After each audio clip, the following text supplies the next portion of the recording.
आइए हमारे साथ कार्यक्रम में कंपनी जो शामिल हो रही है वो है विशाल मेगा मार्ट और 2018 में इस कंपनी की हुई थी शुरुआत।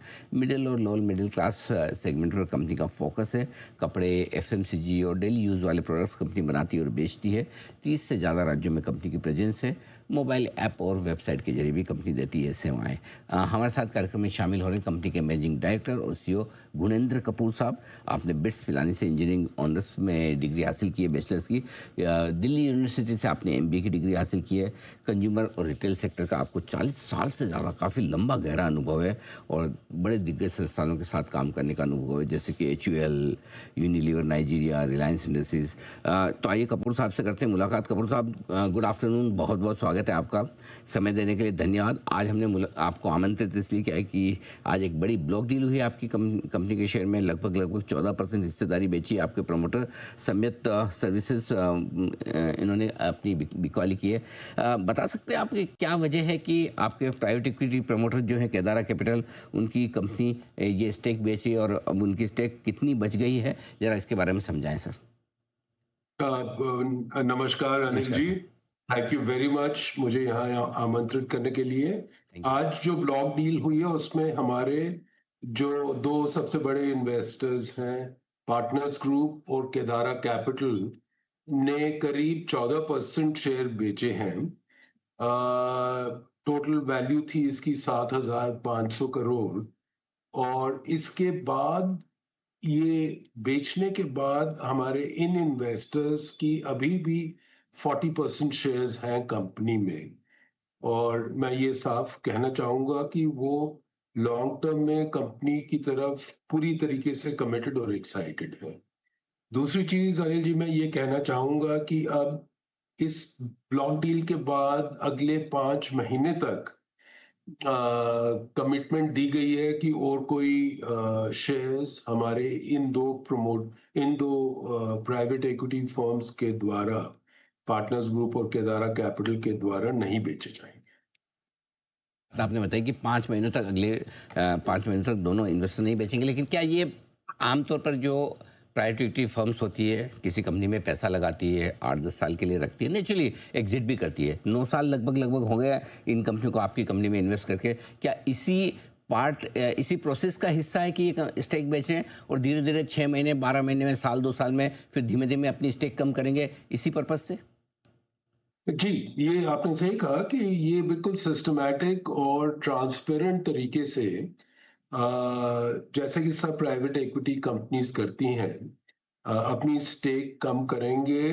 पर जैसा मैंने कहा कि इनका बिजनेस में बहुत लॉन्ग टर्म इंटरेस्ट है, क्योंकि जो अपॉर्चुनिटी हमारे दूसरे इन्वेस्टर्स देखते हैं कंपनी में, ग्रोथ की, प्रॉफिटेबल ग्रोथ की, और जो अपॉर्चुनिटी है वो काफी डेकेड्स बड़ी अपॉर्चुनिटी है।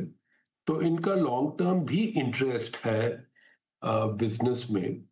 पर जो आपने पहले कहा वो ठीक है, थोड़े थोड़े करके share in a transparent systematic fashion में, जैसा कि कोई भी प्राइवेट इक्विटी फर्म करती है, वैसा प्लान है। एक पर और एक साथ, not in a systematic way, opaque fashion में, ऐसा कुछ ना इनका ट्रैक रिकॉर्ड है और ना इनका कोई ऐसा प्लान है यहाँ। जो जानना चाहता हूँ कपूर साहब वो ये कि 1 अक्टूबर को आपके शेयर का दाम 150 रुपये था, आज 115 120 रुपये की रेंज में आया है। क्या कुछ एक पर्टिकुलर प्राइस लेवल भी होगा कि प्रमोटर उसके नीचे नहीं बेचना चाहेंगे?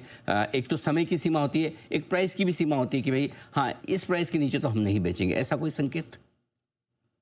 देखिए, ये ऐसी, मेरी जानकारी में ऐसी कोई स्पेसिफिक नंबर नहीं है।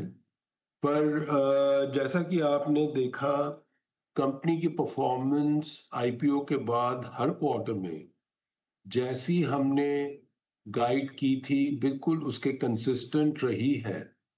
और इवन थर्ड क्वार्टर में परफॉर्मेंस बिल्कुल उसके कंसिस्टेंट रही है। तो बिजनेस की तरफ बहुत एक्साइटमेंट है, बिजनेस में बहुत इंटरेस्ट है। पर ऐसा मेरी नॉलेज में कुछ नहीं है जैसा आपने पूछा। कपूर साहब, एक और चीज़, क्या वाकई में पी फंड्स जो प्रोमोटर के तौर पर हैं कंपनी में, उनके स्टेक बेचने से कंपनी के कामकाज डे टू डे रूटीन पर कोई फर्क पड़ता है या कुछ भी नहीं? और दूसरा ये कि क्या वाकई में कंपनी को फिर आगे के कामकाज के लिए कोई और कैपिटल की जरूरत है तो उसके लिए क्या प्लान्स हैं? देखिए, पहले Anil ji, by God's grace company को कैपिटल की अभी कोई जरूरत नहीं है। जैसा कि आपने लास्ट क्वार्टरली रिजल्ट्स में देखा होगा, हमारी बैलेंस शीट में अभी भी 15 करोड़ से ज्यादा कैश है और हमारी हर ग्रोथ एम्बिशन को फुलफिल करने के लिए कंपनी में मोर देन एडिक्वेट कैश है। दूसरी चीज अनिल जी, मैं ये कहना चाहूंगा कि इस ब्लॉक के बाद भी हमारे ये जो 2 प्राइवेट इक्विटी इन्वेस्टर्स हैं, इनका स्टेक अभी भी कंपनी में 40% है। ठीक बात है, तो बिजनेस के लिए आपको और कैपिटल की जरूरत तो नहीं पड़ेगी। अब आइए थोड़ा सा एक सवाल आपसे बिजनेस आउटलुक को लेकर भी लेता हूं। पिछली तिमाही के नंबर्स आपके काफ़ी मजबूत रहे, दमदार रहे।